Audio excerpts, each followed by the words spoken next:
I'm talking about. Attention not even about something, just being attentive. In the yogic systems, we have what is called as dashavadanis, shatavadanis. What this means is, a man will do 10 things at the same time. Now, when you don't miss a thing, everybody thinks you're some kind of a superhuman being. We can give you very dynamic processes through which you can scale up your attention to a higher and higher level.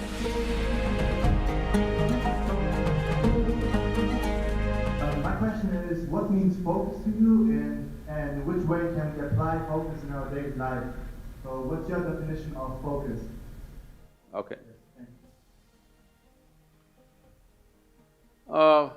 There are many ways to describe this word.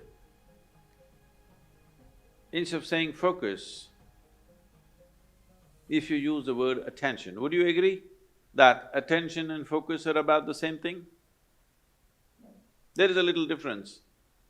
There are nuances to it, but when you say focus, it's just like focusing a light on something means only a focus is always a spot. Attention can be much more widespread. See, right now, if you have clear vision, I'm having problems seeing the young man because you kept him in darkness there in the hall but if the hall was well lit, I don't have to focus myself to see the people who are sitting here. I just need attention. If I'm attentive, I will see all the people here the way they are. But now I get interested in this one young man, then I need focus.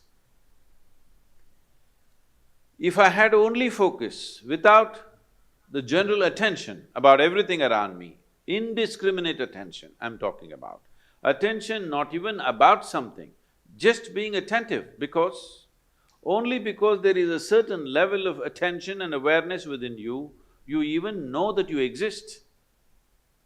Otherwise, let's say in sleep, in your experience, neither the world exists nor you exist, all that's happened is there is no attention. Because there is no attention, there is no perception of any kind. So first thing is attention, that there is a general grasp of everything. Then there is a particular interest. Then we focus it down to that particular interest. So what is the purpose or what is the definition of focus? What is the use of focus? Where can focus get us?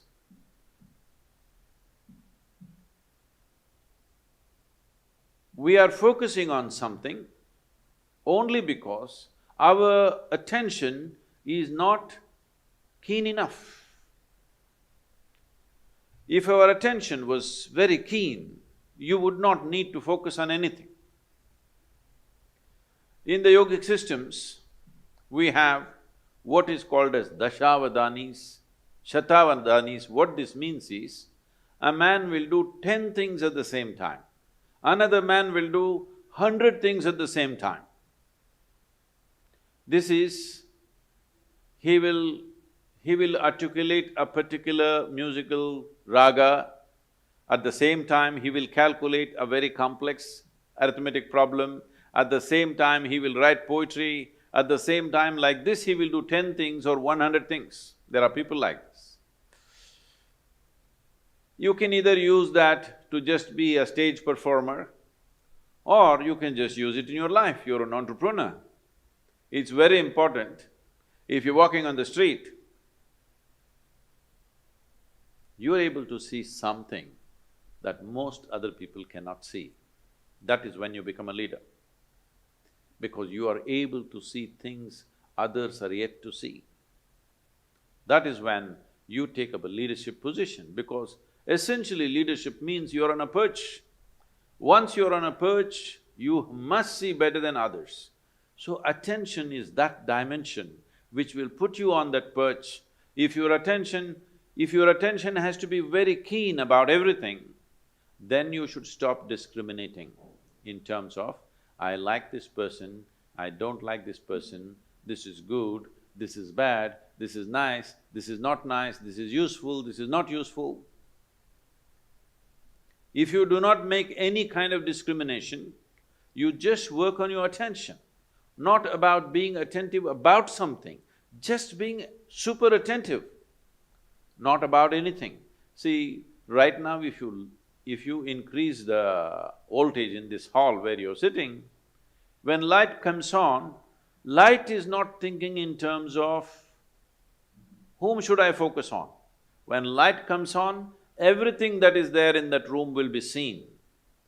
This is important. This is a very important aspect of yogic process is that we go on working on our attention, that we keep on keying up our attention to a higher and higher level, a higher and higher voltage and intensity. Now, we don't encourage focus because focus means consolidate all that attention and put it on one person. Suppose you invested your entire focus on one spot and you found nothing worthwhile in that spot, what will you do at the end of your life? This is what is happening to most lives. Now, you just work on making your attention itself so keen that even if somebody focuses on something, they won't be that keen. If your attention is that keen, you won't miss a thing in this universe. Now, when you don't miss a thing, everybody thinks you're some kind of a superhuman being. No, this is not about being superhuman. This is about realizing being human itself is super. So, if you cultivate your attention, we can give you very dynamic processes through which you can scale up your attention to a higher and higher level. How clearly you see determines how successfully you walk this life, there's no question about it. How much lack of clarity there is in you, that much blundering you will do in your life. Simply there is no question about this.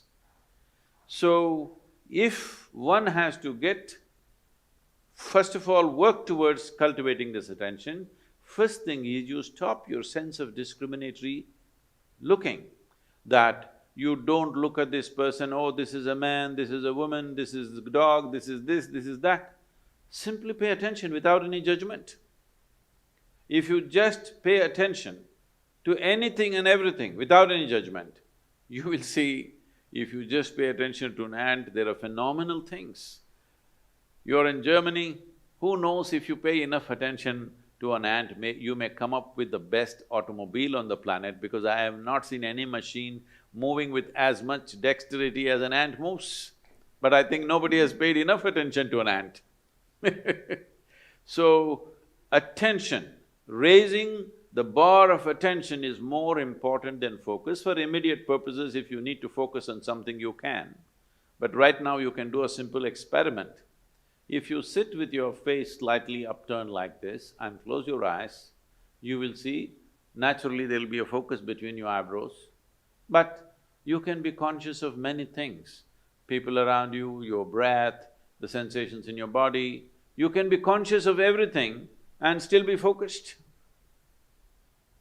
So mental focus is a limited possibility, but the attention, enhancement of attention that ultimately delivers you to a space where you become conscious, or in other people's words, super conscious, is just conscious, but people think you're super conscious. Because of this, you grasp everything as it is.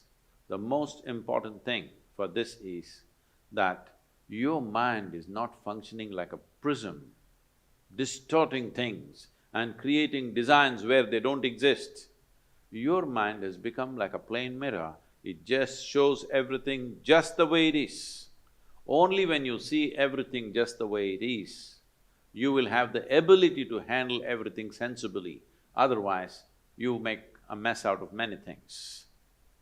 And this is very important for an entrepreneur because you don't have a job